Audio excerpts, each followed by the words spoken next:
आज मैं लेकर आई हूँ आपके लिए सिंपल ब्लाउज़ की कटिंग और स्टिचिंग। ये वीडियो देखने के बाद आप हर साइज़ का ब्लाउज़ की कटिंग और स्टिचिंग आसानी से कर सकेंगे। इसके लिए हमने 80 सेंटीमीटर कपड़ा लिया है। कपड़े को हम लंबाई में इस तरह से फोल्ड करेंगे। चेस्ट का जो 4th पार्ट होगा हम उससे 2 इंच या 3 इंच एक्स्ट्रा मार्जिन लेकर फोल्ड करेंगे हम इसको।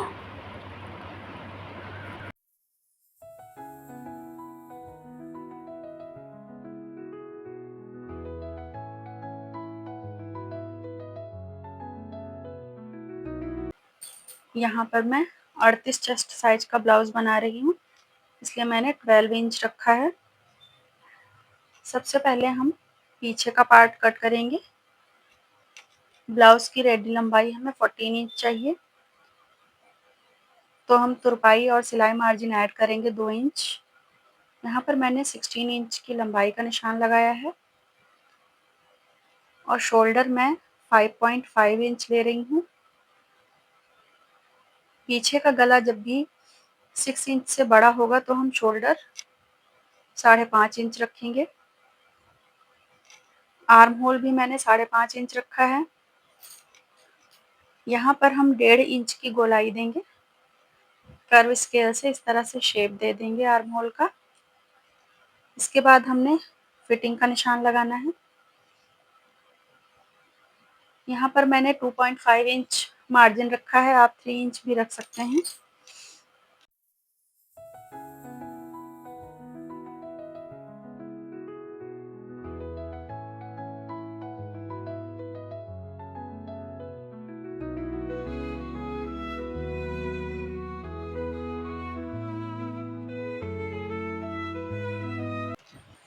गले की चौड़ाई में 2.2 इंच रख रही हूँ। जब भी आपको डीप नेक बनाना हो तो आप चौड़ाई कम से कम रखिए, 2 इंच या 2.2 इंच ही, जिससे हमारे कंधे नहीं गिरेंगे। लंबाई हमने 8 इंच रखी है। इस तरह से गोल गले का शेप दे देंगे। पीछे की प्लेट्स का निशान लगा लेंगे, क्योंकि ये सिंपल ब्लाउज है इसलिए हम पहले ही निशान लगा ले रहे हैं साथ में ही। इस तरह से हमारा पीछे का पल्ला मार्किंग हो गई है। अब हम आगे की मार्किंग करेंगे। जो आर्म होल की गोलाई है वहां से हम आगे के पल्ले का शोल्डर का निशान लगाएंगे। इस तरह से हमारा 80 सेंटीमीटर कपड़े में बहुत अच्छे से ब्लाउज निकल जाएगा, कहीं पर भी कपड़ा कम नहीं पड़ेगा। शोल्डर का निशान लगाने के बाद हमने आर्म होल का निशान लगाया है। यहाँ पे भी हम 5.5 इंच ही शोल्डर और आर्म होल का निशान लगाएंगे। यहाँ के आर्म होल की गोलाई हम 1 इंच की देंगे। आगे के पल्ले में हम आर्म होल 1 इंच का काटते गोलाई देते हैं, पीछे के पल्ले में 1.5 इंच का। ये देखिए, इस तरह से हम आर्म होल का शेप दे देंगे। इसके बाद में हम गले का नाप लगाएंगे। आगे का गला हमें 2.5 इंच पे चौड़ाई रखनी है। लंबाई मैं इसमें 7 इंच रख रही हूँ, आप लंबाई कम या ज़्यादा कर सकते हैं। आगे के गले में भी हम गोल शेप दे देंगे इस तरह से। इसके बाद हम आगे के पल्ले की लंबाई नापेंगे। रेडी लंबाई हमें 14 इंच चाहिए, तो हम आगे के पल्ले की लंबाई भी 16 इंच ही रखेंगे। इस तरह से निशान लगा के हम कंप्लीट कर देंगे। इस तरह से हमने सारी मार्किंग कर ली है। अब हम इसकी कटिंग करेंगे। देखिए, इसी तरह से आप आराम से कटिंग करिएगा, कपड़े पे हाथ रख के, जिससे मार्किंग पे ही कटिंग होगी, इधर उधर से नहीं कटेगा कपड़ा।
ब्लाउज के पल्लों की कटिंग हो गई है।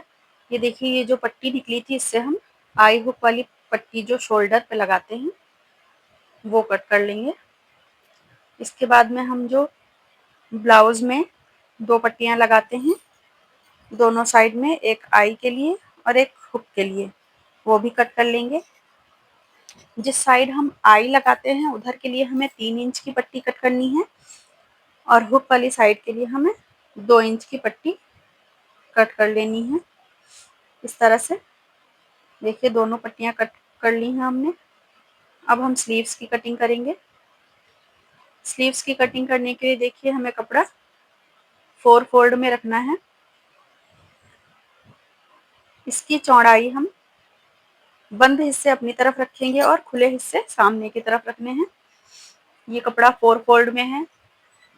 4 फोल्ड में होने के बाद इसकी चौड़ाई हमें चेस्ट की 4th पार्ट जो होती है उतनी रखनी है। तो मैंने यहाँ पे 9.5 इंच रखी है चौड़ाई और स्लीव्स की लेंथ मुझे 6 इंच रेडी चाहिए, इसलिए मैंने 7.5 इंच इसकी लंबाई रखी है। इस तरह से देखिए निशान लगा लेंगे। इसके बाद में हम इसकी कटिंग के लिए निशान लगाएंगे 4 इंच का यहाँ से और 3 इंच का यहाँ से। इसमें इस तरह से शेप दे देंगे और स्लीव्स की मोहरी का निशान लगा लेंगे ऐसे। इसके बाद हम इसकी कटिंग कर लेंगे।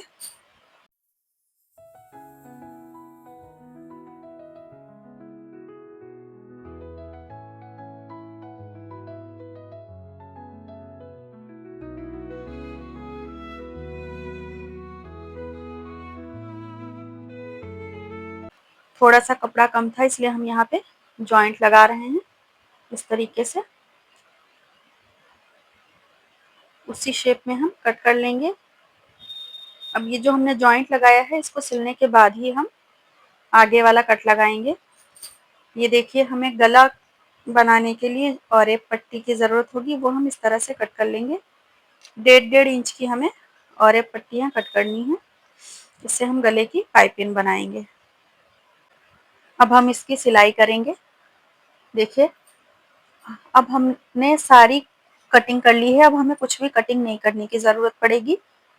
इस तरह से कटिंग करने से हमारा टाइम कम वेस्ट होता है सिलाई करते टाइम। सबसे पहले हम शोल्डर वाली पट्टी सिल लेंगे। इसके बाद में हम गले में लगाने वाली पट्टियां जोड़ के रख लेंगे, जिससे स्टेप बाय स्टेप हम फटाफट ब्लाउज की सिलाई करते जाएंगे। देखिए इस तरह से हमें और एक पट्टियां जोड़नी होती हैं। इसी तरह रख रख के हम सारी पट्टियां जोड़ देंगे और एक लंबी पट्टी तैयार कर लेंगे हम और एक पट्टी की। और एक पट्टी सिलने के 2 तरीके होते हैं।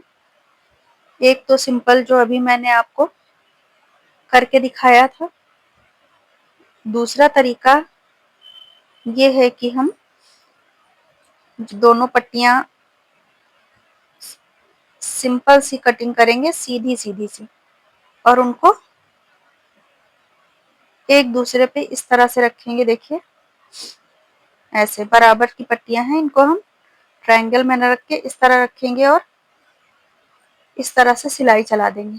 इससे भी हमारा काम आसानी से हो जाएगा। अब हम आगे के पल्ले में प्लेट्स का निशान लगाएंगे। ये देखिए सबसे पहले 4 इंच का एक निशान लगाया है, फिर लंबाई में हम 11 इंच पे लगाएंगे और उसे नीचे तक सीधी लाइन खींच देंगे इस तरह से 2-2 इंच का दोनों तरफ से, और यहाँ पर 3 इंच का एक निशान लगाएंगे। सारी मार्किंग को इस तरह से मिला देंगे।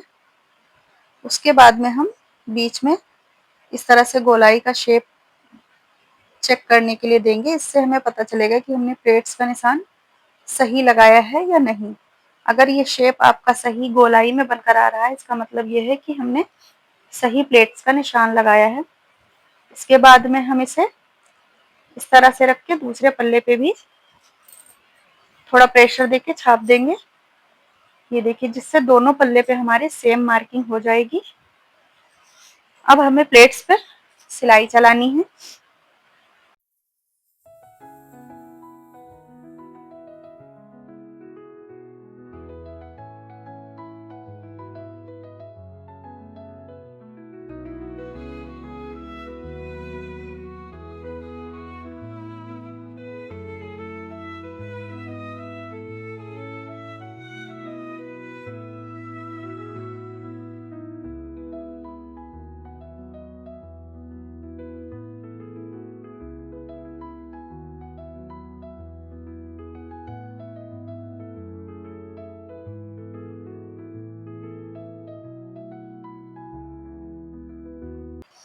ये देखिए हमने दोनों पल्लों पर जो प्लेट्स का निशान लगाया था उस पे सिलाई चला दी है। अब हम आई हुक वाली पट्टी अटैच करेंगे इस तरीके से। हम अपने साइड के अकॉर्डिंग देखेंगे, जैसे कि हम राइट साइड की तरफ हुक अटैच करते हैं तो वहां पे 2 इंच वाली पट्टी लगेगी, और लेफ्ट साइड आई बनाते हैं तो वहां पे 3 इंच वाली पट्टी लगेगी। ये मैं 3 इंच वाली पट्टी लगा रही हूँ। देखिए इस तरह से लगानी है आई वाली पट्टी। इस तरह से एक सिलाई चलाने के बाद हम इसे पीछे की तरफ फोल्ड करेंगे इस तरह से। यहाँ पर हमने 2 बार फोल्ड किया है, उसके बाद हम ऊपर से सिलाई चलाएंगे। एक सिलाई चलाने के बाद हम यहाँ पर एक पैर का मार्जिन देके एक सिलाई और चलाएंगे ताकि ये मजबूत हो जाए। यहाँ पे हमें आई बनानी है। अब हम हुक वाली पट्टी लगा रहे हैं। हुक वाली पट्टी हमें पूरी पीछे की तरफ पलटनी होती है क्योंकि इसमें तुरपाई भी होती है। इसको हम हल्का सा ऊपर बढ़ा के रखेंगे गले से। यहाँ पर सिलाई चलाने के बाद में हमें इसको भी पीछे की तरफ पलटना है, लेकिन हम सिलाई जो पट्टी है उसी पर चलाएंगे। जो ब्लाउज का कपड़ा है उसके ऊपर सिलाई हमें नहीं चलानी है।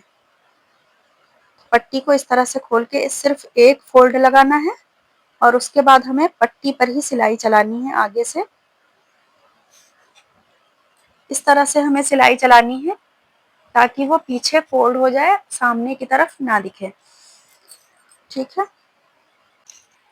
इस तरह से हमें दोनों पट्टियां अटैच कर लेनी है। ये देखिए इसको फोल्ड करके यहाँ पे तुरपाई हो जाएगी। अब हम पीछे के पल्ले में प्लेट्स लगा लेंगे। पीछे के पल्ले में भी हमें प्लेट्स वही 4 इंच चौड़ाई रखनी है और 11 इंच लंबाई पर लगाएंगे निशान। और एक प्लेट की चौड़ाई हमने 1 इंच रखी है नीचे से। इस तरह से ये कंप्लीट हो गया है। अब हम दोनों पल्लों को आपस में अटैच करेंगे आगे और पीछे के इस तरह से। यहाँ पर शोल्डर अटैच करते टाइम हमें ध्यान रखना है कि हमें गले की तरफ आधा इंच रखना है सिलाई और शोल्डर की तरफ कम रखना है। इससे हमारे कंधे से कभी भी ये नहीं उतरेगा, बिल्कुल फिटिंग से बैठेगा।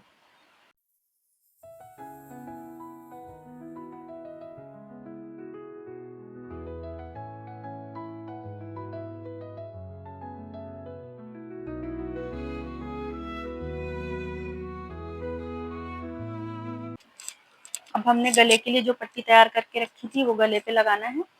गले की पट्टी लगाते टाइम हमें जो पट्टी है उसे हल्का सा खींचते जाना है और ब्लाउज के कपड़े पर कहीं भी कोई खिंचाव नहीं होगा। इस बात का हमें खास ध्यान रखना है, वरना हमारी पाइपिंग सही नहीं बनेगी।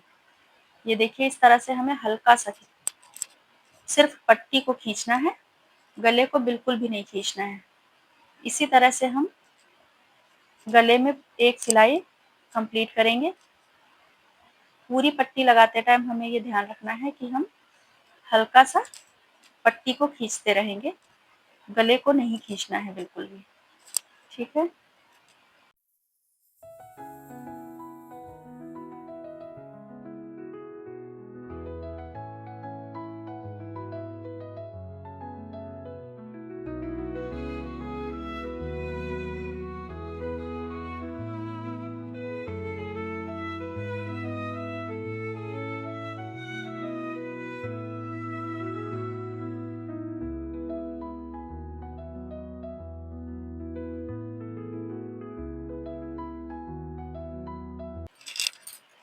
इस तरीके से हमें एक सिलाई कंप्लीट कर लेनी है।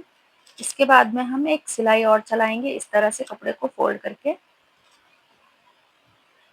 जो पीछे की सिलाई है उसे हम अंदर की तरफ सेट करते जाएंगे और इस तरह से हमें एक सिलाई और चलानी है। ये सिलाई हम बिल्कुल किनारे बाहर की तरफ चलाएंगे इस तरह से कपड़े को फोल्ड करते हुए। देखिए ये बिल्कुल किनारे सिलाई चलानी है बाहर की तरफ। ठीक है, अब हमें फिर से एक सिलाई और चलानी होगी। इससे पहले हम जो एक्स्ट्रा कपड़ा है पीछे से वो हल्का हल्का कट करके फिनिशिंग दे देंगे। अब इस तरह से फोल्ड करेंगे और ये सिलाई हमें जो हमने पाइपिंग फोल्ड की है वहाँ पे जो गैप दिखता है पतला सा, वहाँ पे चलानी है। इससे हमारी पाइपिंग गोल बनेगी। इसके लिए मैंने ये मशीन का फुट चेंज किया है, जिससे बहुत ही अच्छी और फिनिशिंग से हमारी पाइपिंग बनकर आएगी गोल। ये देखिए, इस तरह से हम इस पर सिलाई चलाएंगे।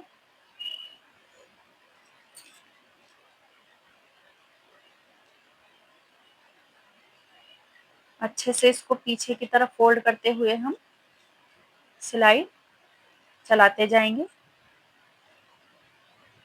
बहुत ही फिनिशिंग से इस तरह से हमारी पाइपिंग बनेगी। पाइपिंग बनाने के लिए हमें पट्टी को 3 स्टेप में सिलना पड़ता है।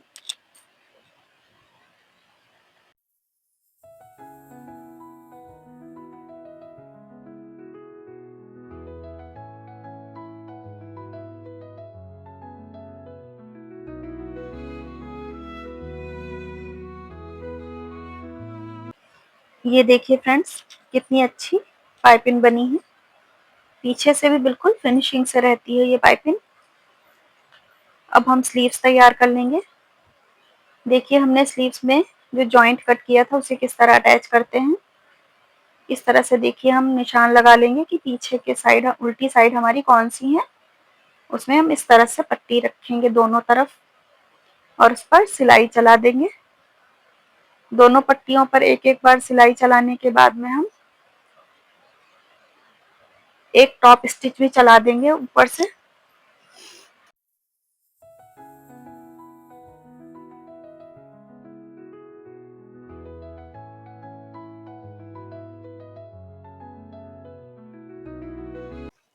ये देखिए, हमने यहाँ पर दोनों पल्लों में स्लीव्स की जॉइंट लगा दिया है। अब हम आगे की साइड जो कट होता है 1/2 इंच का, वो करेंगे। ये कट हमें 2 पल्लों में ही करना होता है, क्योंकि हमें सिर्फ आगे आगे ये कटिंग करनी है। आधे इंच की इस तरह से कर देंगे। देखिए, यहाँ पर स्लीव्स की मोहरी में तुरपाई करनी होती है, तो हम इस तरह से फोल्ड करके जितनी हमें स्लीव्स चाहिए, बाकी का एक्स्ट्रा जो मार्जिन हमने लिया था उसको फोल्ड कर देंगे और बड़ी बखिया वाली एक सिलाई चला देंगे। बाद में तुरपाई करते टाइम हम वो सिलाई खोल देंगे। ठीक है, इस तरह से हम दोनों स्लीव्स तैयार कर लेंगे। उसके बाद में हम स्लीव्स को ब्लाउज़ के साथ अटैच करेंगे। देखिए, इस तरह से हम ब्लाउज़ की सीधी साइड रखेंगे और उसी के ऊपर हम स्लीव्स की सीधी साइड रखेंगे। सीधे पे सीधा रखना है हमें। और जो हमने स्लीव्स पे ऊपर छोटा सा कट लगाया था, उस कट को हमें शोल्डर वाली सिलाई से मिला के रखना है। और जो कट वाला साइड है स्लीव्स का, वो हमारे आगे वाले पल्ले की तरफ अटैच होगा, इसका ध्यान रखना है। इस तरह से देखिए हम स्लीव्स अटैच करेंगे। अगर हमें लगता है कि हमें स्लीव्स को हल्का सा खींचने की ज़रूरत है, तो हम हल्का हल्का सा खींच के सिलाई चलाएंगे। बहुत हल्के हाथों से आपको इसे खींचना है। इस तरह से हमने एक साइड अटैच कर दी है। इसी तरह से हम दूसरे साइड भी स्लीव्स को अटैच कर देंगे। इसी तरह से हम दोनों स्लीव्स को अटैच कर लेंगे। देखिए, इस तरह से स्लीव्स अटैच हो गई है। अब हम यहाँ पर जो हमने शोल्डर वाली पट्टी कट करके रखी थी वो अटैच करेंगे। ये पट्टी हम दोनों साइड में अटैच करेंगे एक एक। इसके बाद हमें लंबाई में नीचे की साइड जो तुरपाई होती है वो निशान लगाना है। हमें 14 इंच लंबाई चाहिए, तो बाकी जितना हमने एक्स्ट्रा मार्जिन रखा था उसका हम नीचे से निशान लगा लेंगे, जिससे हम एक बराबर अच्छे से फोल्ड कर सकेंगे इसको। यहाँ पर भी हम तुरपाई करते हैं, इसलिए बड़ी बखिया से एक सिलाई चला देंगे। ये हमें दोनों पल्लों में करना है, आगे और पीछे की साइड। फोल्ड करके हम दोनों साइड में बड़ी बखिया से एक एक सिलाई चला देंगे, जिसको हम तुरपाई करने के बाद खोल देंगे। अब हमें फिटिंग का निशान लगाना है। देखिए स्लीव्स की गोलाई हमें 6 इंच चाहिए। इसके बाद में हम नीचे से चेस्ट साइज है 38 इंच, तो देखिए यहाँ पर टोटल है 22 इंच, मतलब 3 इंच एक्स्ट्रा मार्जिन है। तो हमें इसको 1.5 इंच दोनों साइड में मार्जिन छोड़ देना है। उसके बाद में हम यहाँ पर 19 इंच पर निशान लगा लेंगे। नीचे की साइड हमें 15.5 इंच चाहिए। तो यहाँ पर भी हमारे जितना भी एक्स्ट्रा मार्जिन होगा उसको हम दोनों साइड बराबर बराबर छोड़ देंगे। उसके बाद फिटिंग का निशान लगा लेंगे। ये देखिए यहाँ पर 20 इंच है और हमें 15.5 इंच चाहिए, तो बाकी जो 4.5 इंच बच रहा है उसमें हम 2.2 इंच का दोनों साइड निशान लगा के नीचे से के निशान को हम ऊपर से मिला देंगे चेस्ट से, और चेस्ट से हमें स्लीव्स की तरफ निशान को मिला देना है।